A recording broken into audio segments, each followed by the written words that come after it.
Good morning students. चलिए शुरू करते हैं आज की क्लास। तो देखिए, इसमें जो पूर्णांक के प्रांत और क्षेत्र और जो वलय है उससे संबंधित थ्योरम आपको करवा चुके हैं। तो एक थ्योरम हो रहा है वो भी आपको करवा दिया जाए। अब एग्जाम्पल है, देखिए एक एग्जाम्पल आपको करवा चुके हैं इससे पहले वलय का।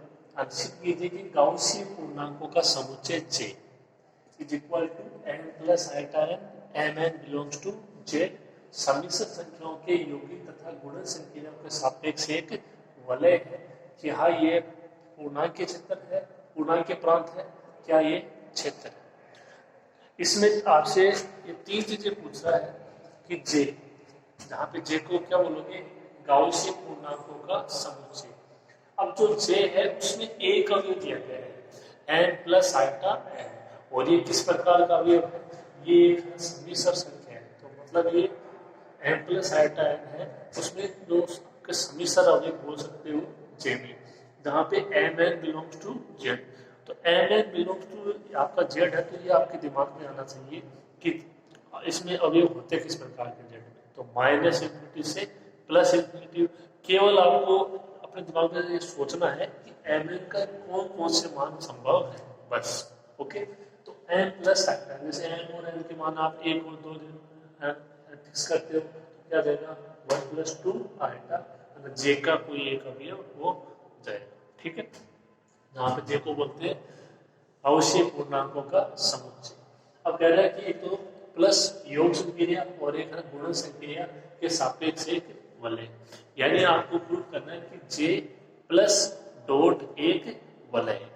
पहला क्वेश्चन तो ये। दूसरा, आपको दिखाना है कि ये इसके बारे में पता लगाना है कि J वो पूर्णांक के प्रांत है या नहीं है, J वो क्षेत्र है या नहीं है। तो देखिए, थोड़ा सा ये हो जाएगा, बड़ा क्वेश्चन हो जाएगा, इसलिए इसकी भी कंडीशन है, फिर पूर्णांक के प्रांत की कंडीशन है, फिर क्षेत्र की कंडीशन है। थोड़ा सा हो जाएगा बड़ा, लेकिन जो कंडीशन को आप ना शॉर्ट रूप में अप्लाई हो सकते हैं उनको शॉर्ट रूप में करेंगे। जैसे बंटता नहीं है तो उसमें एक को दिखा देंगे, चाहे तो आप दिखा दो वाम को, चाहे दिखा दो दक्षिण को, दूसरे को इसी प्रकार लिख देंगे। क्योंकि अगर दोनों को इसमें प्रूफ करेंगे तो ये बहुत बड़ा क्वेश्चन हो जाएगा। तो जहाँ जहाँ पे जो कंडीशन है वो शॉर्ट हो सकती हैं, तो आप उनको शॉर्ट में लिख सकते हो, और बाकी आपको तीनों को इनको यहाँ पे प्रूफ करना पड़ेगा कि ये पूर्णांक के प्रांत है नहीं है, क्षेत्र है नहीं है, वलय है या नहीं। ठीक है, तो शुरू करते हैं। देखिए, थोड़ा सा बड़ा हो जाएगा, लेकिन बहुत ही आसान सा क्वेश्चन है। इसकी प्रॉपर्टी पता होनी चाहिए, बिल्कुल आसान आसान। ठीक है, और ये तो मैं आपको इसको लेके एग्जाम्पल करवा भी चुका हूँ। तो देखिए, शुरू करते हैं।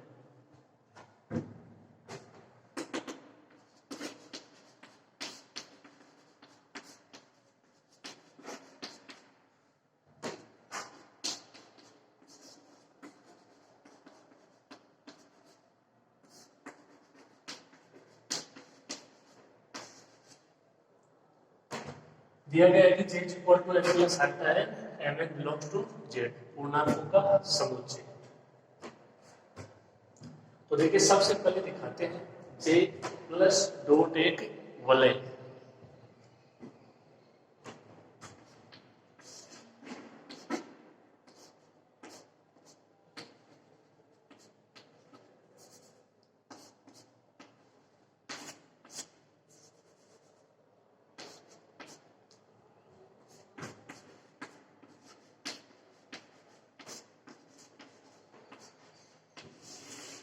सबसे पहले प्रूव करेंगे J प्लस डॉट एक वलय।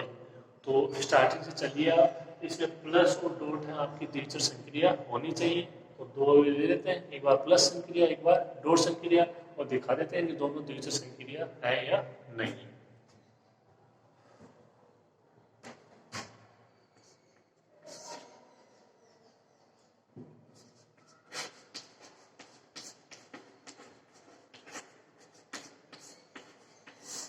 तो द्विचर संक्रिया चाहे प्लस को आपको दिखाना हो चाहे डॉट को दिखाना हो, दो अवयव लेते हैं। इसमें दो अवयव लेते हैं, एक क्या हो जाएगा m1 प्लस आइटा m1, दूसरा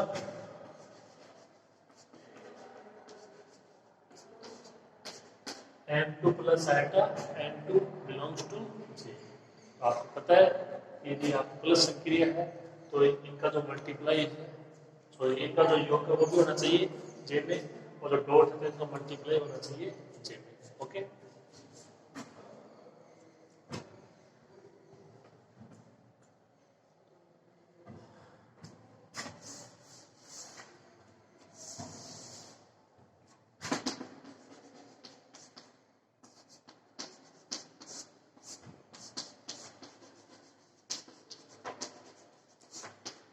इनका योग करते हैं दोनों का, इनका योग देखो और एकदम आसानी से हो जाएगा। m1 प्लस m2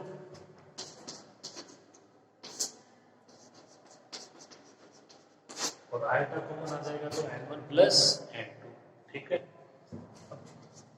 क्या ये पूरा अवयव जे में होगा? तो देखो जे में यहाँ पे अवयव है वो m प्लस आयता n के रूप के हैं। ठीक है, m है जो m और n है वो होने चाहिए ना जेड में। ठीक है,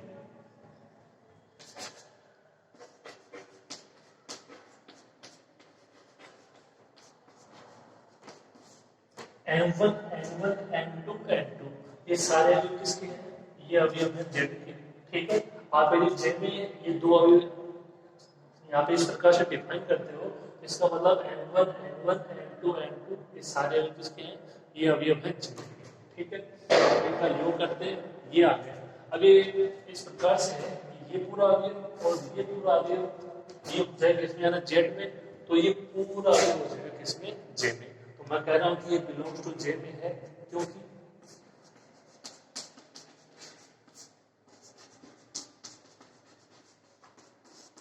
m1 plus m2 belongs to Z, तो सही बात है m1 है जेड में, m2 जेड में है, तो m1 प्लस m2 क्या होगा? वो भी होगा जेड में। आप कोई भी दो अवयव डिफाइन कर लीजिए।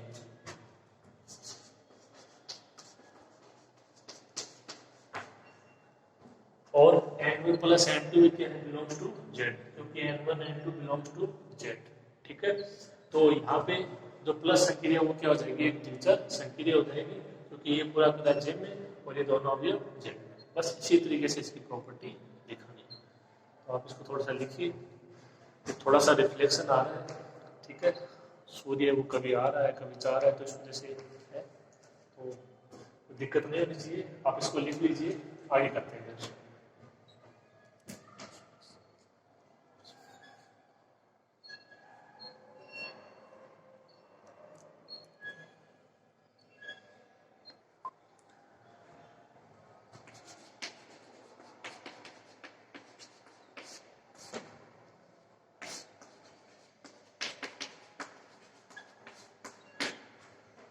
अब बार डॉट संक्रिया के लिए देख लेते हैं।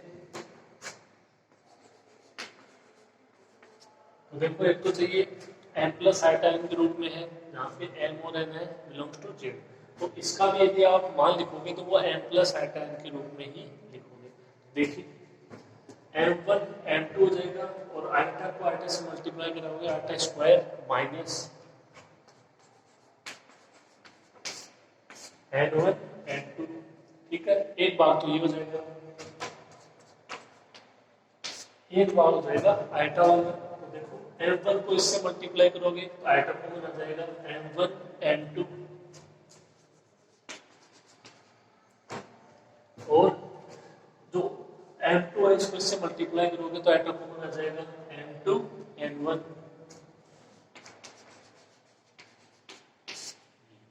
ठीक है, इसका मान क्या आएगा? ये आएगा, और ये इसी रूप में ये बिलोंग कर जाएगा किसमें? जे में कर जाएगा। क्यों?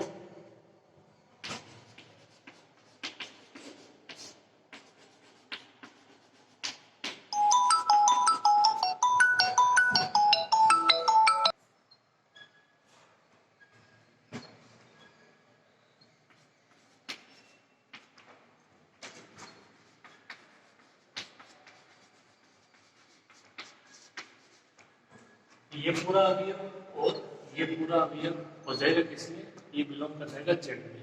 अब जानते हो आप कोई भी मान अपन आप कर सकते हो, n1 n2 n1 n2 ये सारे अवयव हैं जेड के, तो इनका मल्टीप्लाई करा लीजिए, माइनस करा दीजिए, मल्टीप्लाई करा दीजिए किसी प्रकार से, प्लस करा दीजिए, आएगा तो जेड में। 1 2 3 -1 -2 -3 0 कोई भी मान m1 m2 n1 n2 की जगह आप अप्लाई करके देख सकते हो।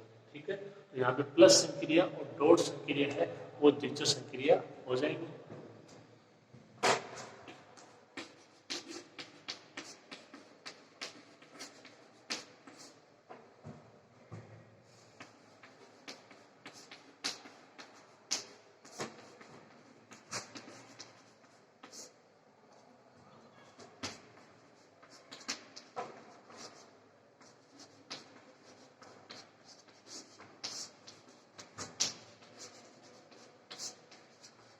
और योग संक्रिया और गुणन संक्रिया जे में क्या है, द्विआधारी संक्रिया है।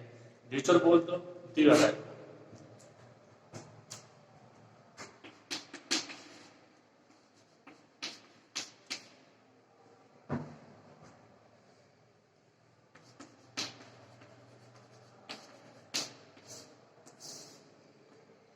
दूसरी कंडीशन योग साक्षी था, आपको कंडीशन पता होना चाहिए बोले कि ठीक है 3 एलिमेंट लेने,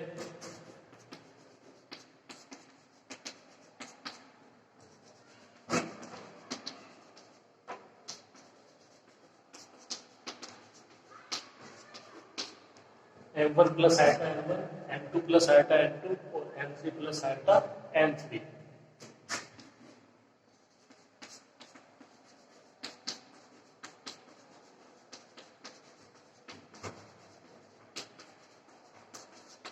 यहाँ पे m1 n1, m2 n2 और m3 n3 belongs to Z।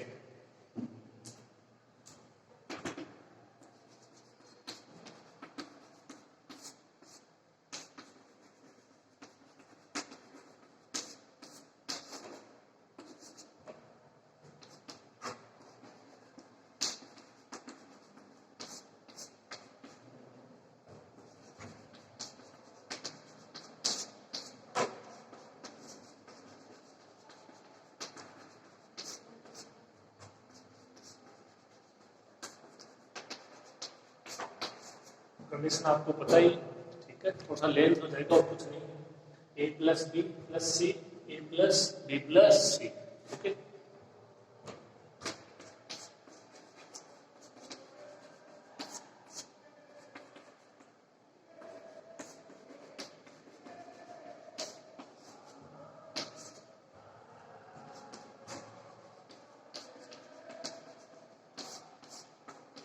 इसको आप ये लिख सकते हो आराम से m1 प्लस m2 और प्लस आयटा कॉमन आ जाएगा m1 plus m2।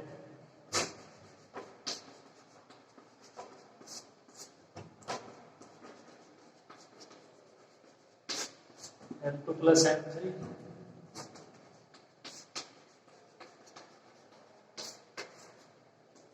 Eta common आ जाएगा तो m2 प्लस m3। एक बार और जोड़ दीजिए,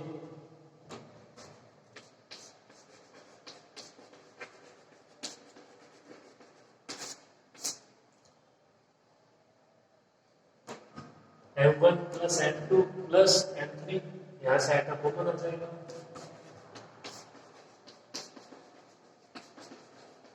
n1 plus m2 plus m3।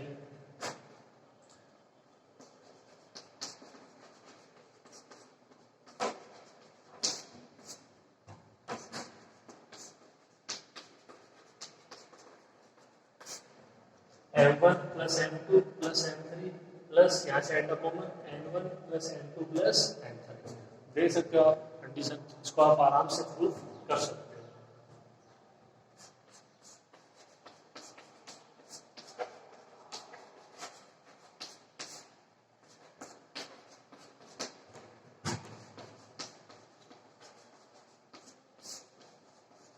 योग संक्रिया है वो जे में 7।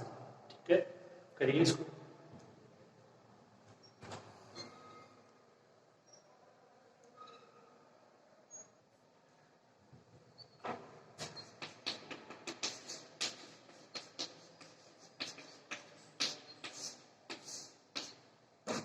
तीसरी है तत्समता, तो एक अवयव लेना है,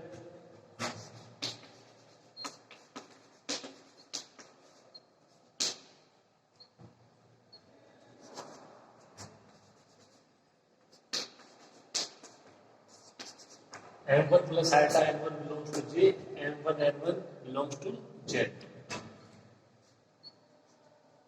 तो आप अच्छे से जानते हो इसकी कंडीशन क्या होती है।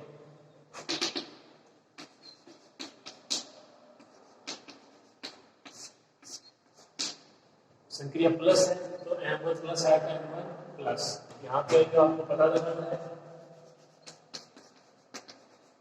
और ये अभी वापस आना चाहिए। क्या हो जाएगा देखो, प्लस संक्रिया के लिए 0, लेकिन यहाँ पे जो ये है 0 इसको इसी रूप में लिखोगे, तो इसको इस रूप का लिखोगे आप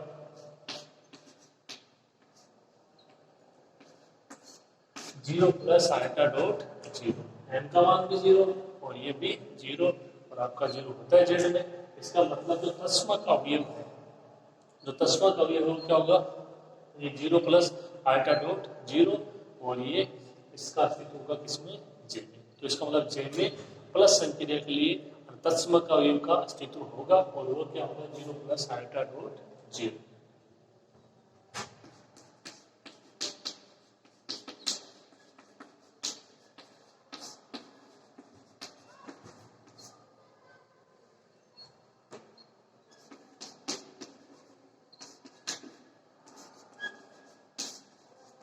तो जे में तत्समक अवयव का अस्तित्व है, तो सिंपल कंडीशन है यहाँ पे।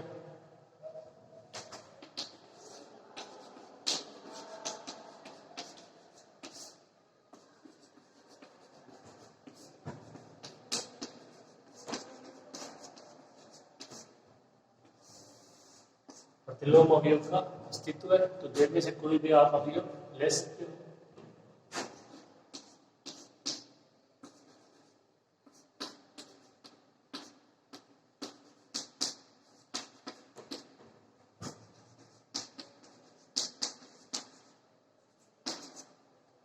m1 plus n1 belongs to J, m1 n1 belongs to Z। Condition apply कीजिए।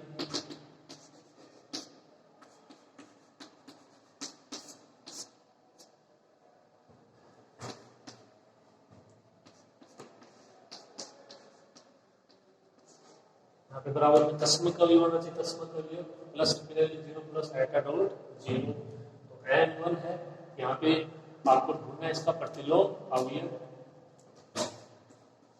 क्या होगा, माइनस m1 माइनस n1 0।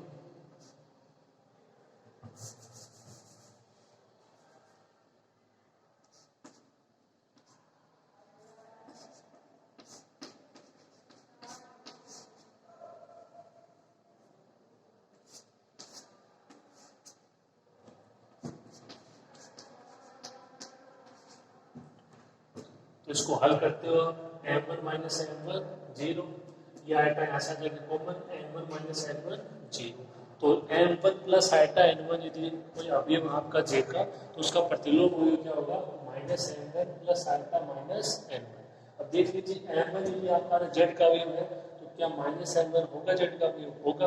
आप यदि इसका मान लेते हो 2 तो ये हो जाएगा -2, आप इसका मान लेते हो यदि -3 तो ये हो जाएगा 3, और 2 -2 3 -3, ये सारे अवयव होते हैं किसमें, जेड में। तो के लिए हमारा समझने के लिए है, और आपको ये पता होना चाहिए कि ये अवयव होगा किसका, जे का, जहाँ पे -n1 और -n1 बिलोंग्स टू जेड। ठीक है।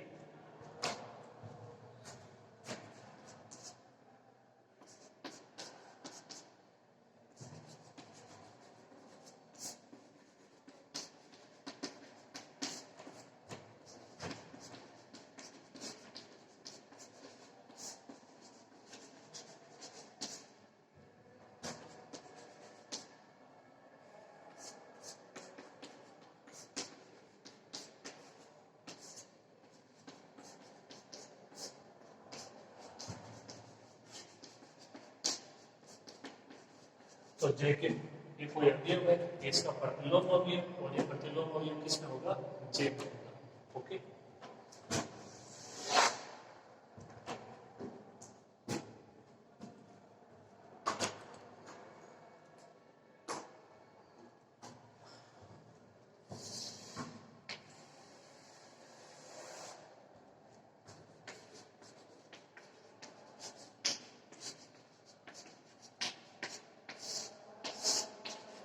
पांचवी कंडीशन क्रम विनिमेयता, दो अवयव लेने हैं।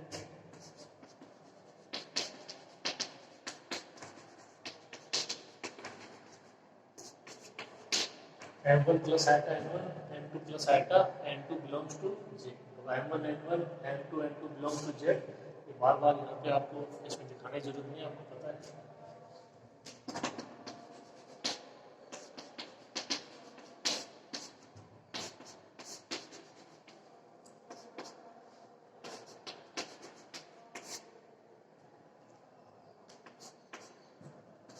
यहाँ पे देखिए होना क्या चाहिए, a plus B is equal to B plus A. Simple सी बात है प्लस लिखने के लिए। तो आप इसको देखो हल करते हैं, यहाँ पे इसको आप यहाँ पे a plus B is equal to B plus A लिख के भी हल कर सकते हो, दोनों का मान बराबर आ जाएगा। या इसको हल कर लीजिए और इसका मान आ जाना चाहिए बी प्लस ए। दो यहाँ पे तरीके हैं, कोई सा भी अप्लाई कर लीजिए। एक तरीका क्या है, a प्लस बी और b प्लस ए लिखोगे और दोनों को हल करोगे, दोनों का मान बराबर आना चाहिए। एक तरीका ये है, इसको हल करते हैं और इसके बराबर में आना चाहिए b प्लस ए। तो हो जाएगा a प्लस बी बराबर b प्लस ए, यानी m1 plus iota n1 plus m2 plus iota n2 is equal to m2 plus iota n2 plus m1 plus iota n1। Okay, देखिए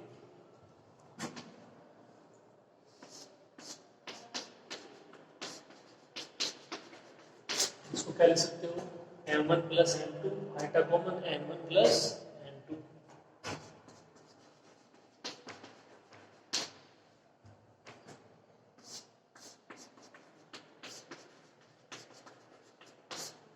m1 प्लस m2 को क्या m2 plus m1 हो सकता है apply. इसी प्रकार m1 plus m2 की जगह m2 प्लस m1 हो सकता है। इसका मतलब तो आपका z है, ठीक है। ये अवयव है z के, क्या इनमें क्रम विनिमेयता है, तो क्रम विनिमेयता है। देखो इसको 2 प्लस 3 लिखो, 3 प्लस 2 लिखो, बात एक ही है, ठीक है। ये समझ गए हमने, सिंपल सी चीज है।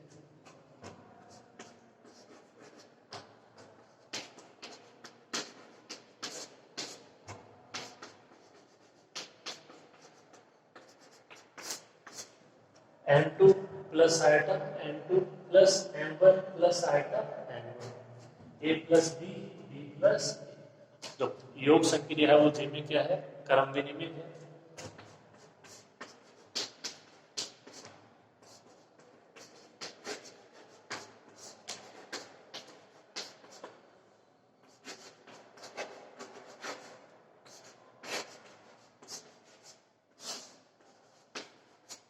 तो यहाँ से इतना तो प्रूफ हो गया कि J प्लस है वो एक क्रम विनिमय ग्रुप है, लेकिन आपको दिखाना है J प्लस डॉट एक वलय है, ठीक है। तो इसके लिए दो कंडीशन हो रही, गुणन के लिए साचरीयता और बंटनशीलता। अगर ऐसा हो जाता है तो J प्लस डॉट क्या हो जाएगा, एक वलय हो जाएगा, ठीक है। तो दो कंडीशन और करते हैं, आप यहाँ तक करिए।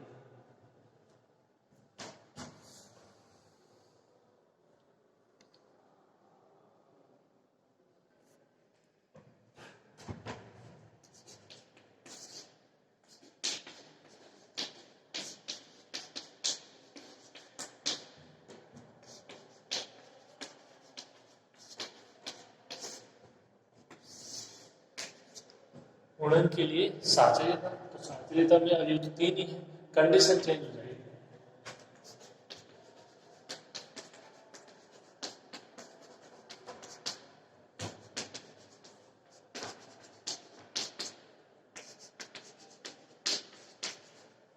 तीन अवयव हो जाएंगे, यहाँ पे m1 n1 m2 n2 और m3 n3 belongs to z। ये तीनों अवयव z।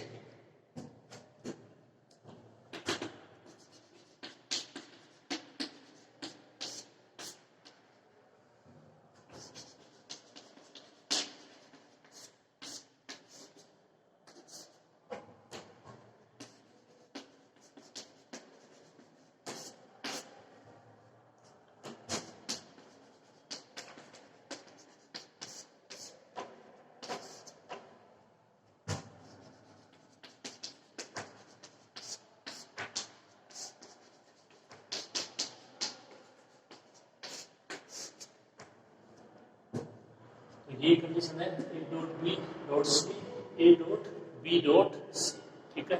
हल कर लेते हैं, देखिए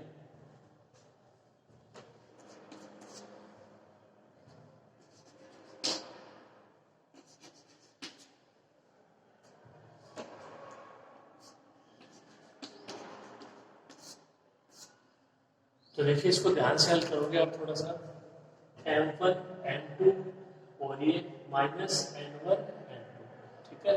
क्योंकि इसका मान आप सीधे लिखते हो तो वो a प्लस आयोटा b, यानी जो आपका j का अवयव है m प्लस आयोटा है उसी रूप में होना चाहिए, a का अवयव n के रूप में और जो आयोटा के साथ है वो m के रूप में, उसी तरीके से इसका मान आना चाहिए पूरे का। इसी प्रकार इसका भी पूरे का मान उसी रूप में आना चाहिए, तभी ये दोनों होंगे किसमें बिलोंग, ये बिलोंग होंगे जेड, वो सोचेगा जेड, ठीक है। तो गुणन के लिए साचर्यता अप्लाई हो जाएगी, ठीक है। इसको थोड़ा सा ध्यान से लिखोगे आप। देखिए m1 m2 minus n1 n2, फिर आयटा क्या है कॉमन, तो ये m1 m2 और प्लस m2 m2 m1,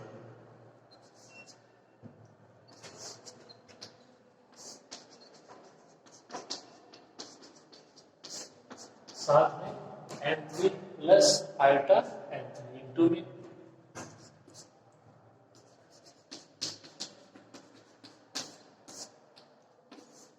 अब इनको हल कर लेते हैं, m2 m3 minus m2 m3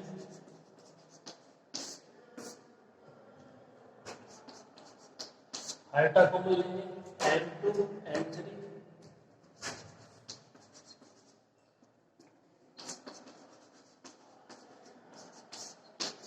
m3 m2, ठीक है। तो जैसे इन दोनों को मल्टीप्लाई किया उसी प्रकार से यहाँ पे इन दोनों को मल्टीप्लाई करेंगे और इन दोनों को मल्टीप्लाई करेंगे। थोड़ी सी कैलकुलेशन हो जाएगी आपके लिए मुश्किल, लेकिन कर लेंगे।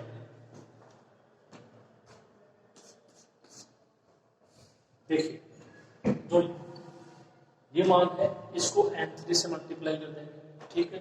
और जो ये वाला मान है इसको इससे मल्टीप्लाई कर देंगे, जो n के रूप में मान है वो आ जाएगा, और फिर इसको आप इससे मल्टीप्लाई करते हो आयटा का गुणक, इसको इससे के साथ मल्टीप्लाई करते हो आयटा का गुणक, ठीक है। थोड़ा सा आपको अपना जो आपका ध्यान है उसको एक जगह रखना है, स्थायी रखना है, क्योंकि इस तरह के क्वेश्चनों में बस कैलकुलेशन वो थोड़ी सी हो जाती है बड़ी, तो ध्यान एक जगह रखिए फिर अपने आप हो जाएगा, और ध्यान भटकेगा तो फिर मुश्किल।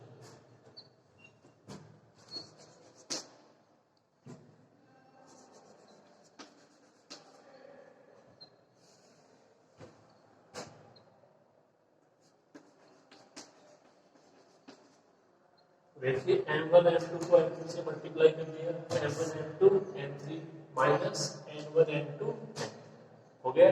अब इसको मल्टीप्लाई करेंगे इससे, तो eta eta eta square minus 1 m1 m2 n3 m2 n1 n3,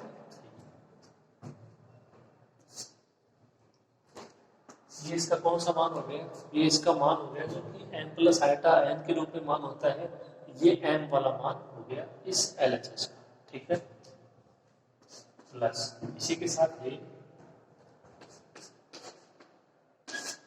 अब लिखेंगे आयटा का गुणांक, ऊपर वाले की बात कर रहा हूं, तो देखिए यहाँ पे इसको आप मल्टीप्लाई कर दीजिए इसके साथ, तो आयटा का गुणांक मतलब m3 को मल्टीप्लाई कीजिए इसके साथ,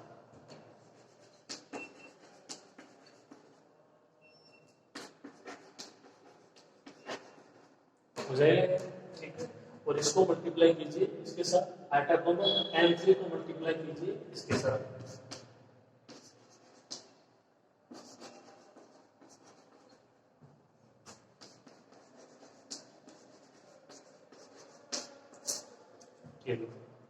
ये इसका मान हो गया बराबर। जैसे इसको हल किया उसी तरीके से ये हल हो जाएगा।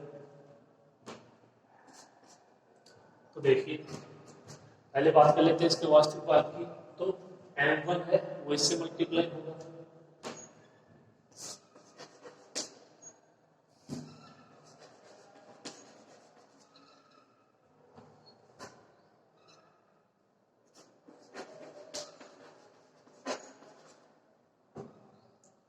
m1 वो इसके साथ मल्टीप्लाई हो जाएगा, ये माना जाएगा, और iota iota iota square minus n1 है वो इसके साथ मल्टीप्लाई करेगा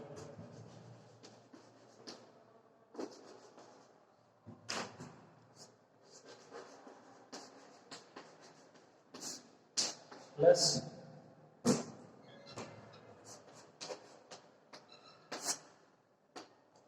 अब आइटा की बात है तो आइटा को ये जो आपका पद है इसको इससे मल्टीप्लाई करेंगे और ये जो पद है इसको इससे मल्टीप्लाई करेंगे तो m1 को कीजिए पहले इसके साथ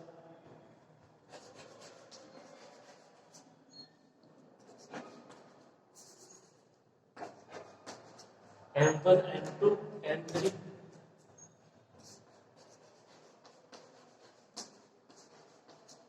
m1 m3 m2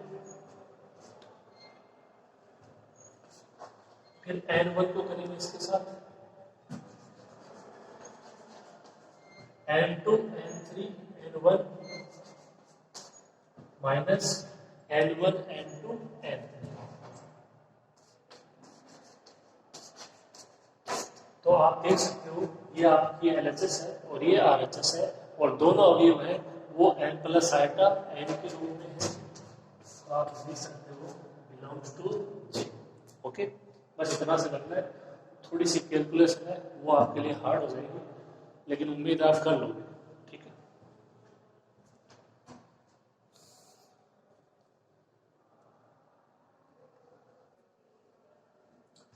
देखिए इसको थोड़ा सा देख लीजिए कि ये अभी समान है या नहीं देखिए m1 m2 m3 पहले बात कर लेते हैं इसके वास्तविक मान की m1 m2 m3 m1 m2 m3 m1 n2 n3 m1 n2 n3 m2 n1 n3 m2 n1 n3 n1 n2 n3 n1 n2 n3 ये थोड़ा सा इसमें मिस्टेक आ रही है तो इसको चेक कर लेते हैं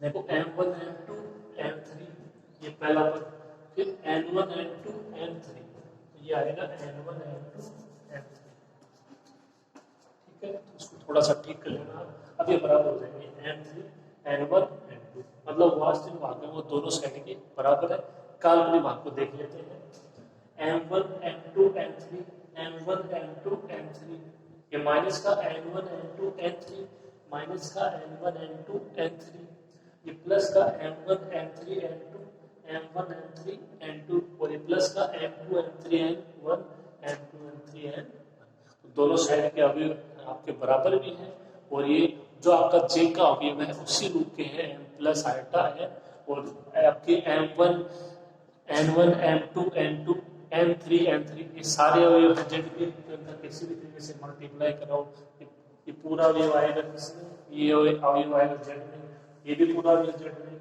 ये भी पूरा अवयव z में और ये भी पूरा अवयव z में तो j में जो गुणन संक्रिया है वो आपकी 7 रही है ठीक है तो थोड़ा सा आपको सही कर लेना और इसको लिख लीजिए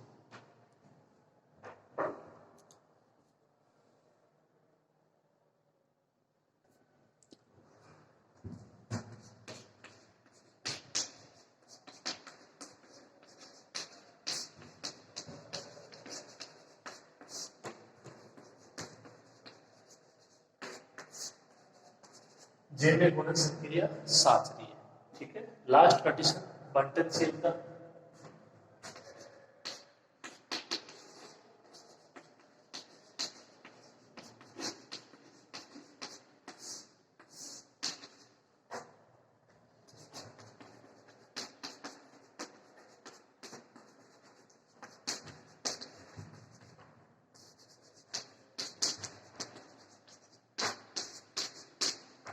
बंटनशीलता में 3 अवयव देने लेकिन इसमें कंडीशन चेंज हो जाएगी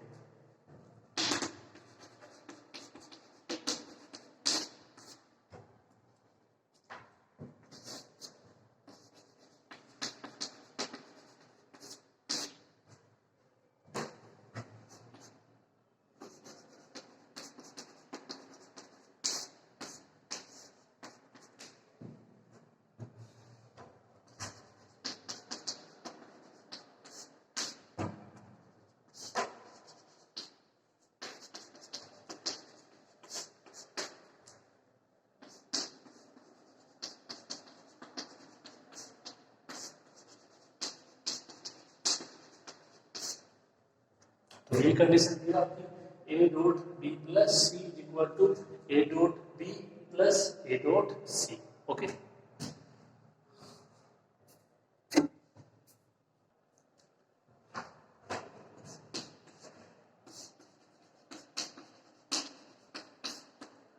एक बार ऐसे कैसे इनका योग कर दीजिए m2 plus m3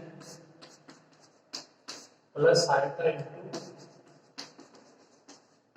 n2 plus n3। अब इसको देखो हल करते हैं, इनको मल्टीप्लाई कराते हैं वापस ध्यान से।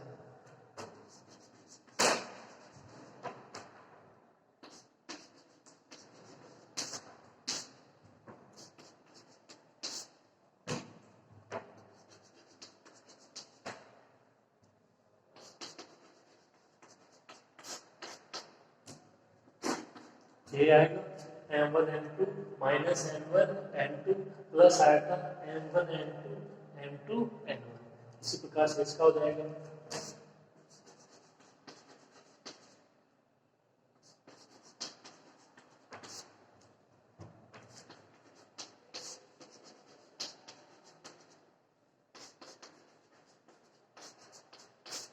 इसका क्या हो जाएगा m1 m3 minus n1 n3 plus iota into m1 n3 m3 n1। Okay, तो ये हल होगा।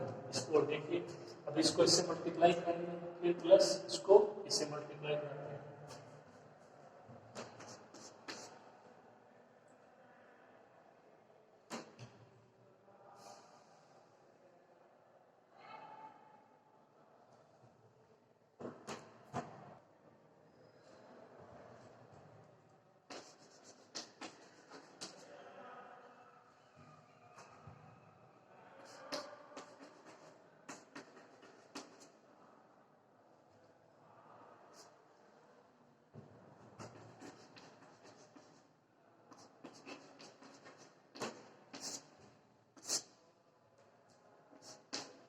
इसका वास्तविक भाग LHS का m1 m2 plus m1 m3, इसको और इसको मल्टीप्लाई करेंगे minus n1 n2 minus n1 n3। Okay, अब देखिए काल्पनिक भाग की ओर।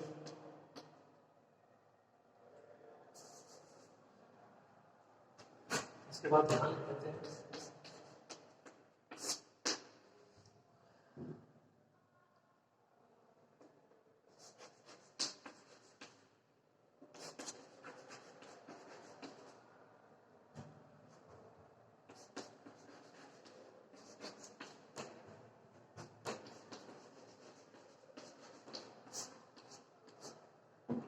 देखिए m1 को इससे मल्टीप्लाई करेंगे item m1 m2 m1 n3, n1 को इससे मल्टीप्लाई करेंगे m2 n1 n3 n1। Okay, ठीक है, ये आपकी होगी LHS। अब बात कर लेते हैं RHS की। ठीक है, तो इनका योग हो रहा है, तो ये ऐड हो जाएगा और इनमें आइटम को में रखे ये ऐड हो जाएगा। तो मान क्या है देखिए,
ये आपकी RHS हो गई।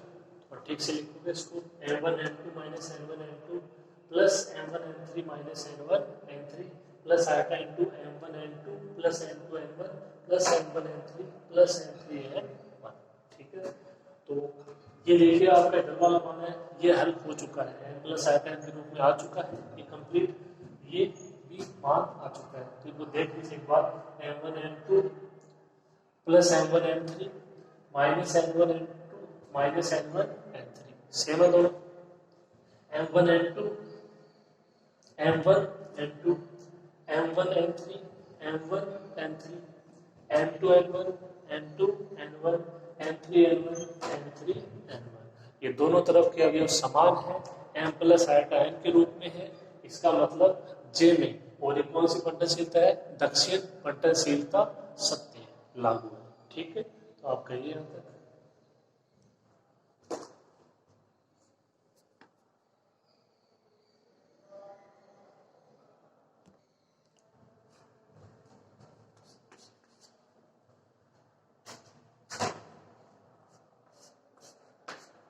थोड़ा साइड में लिख देना लास्ट में, बिलोंग्स टू J।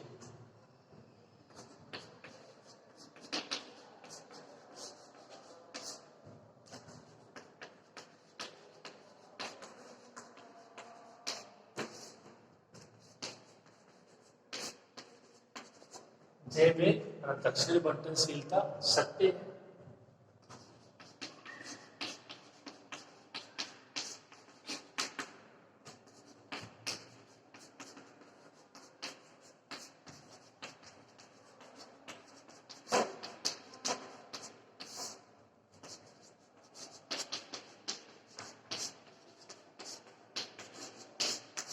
इसी प्रकार से J में वाम बंटनशीलता भी सत्य है।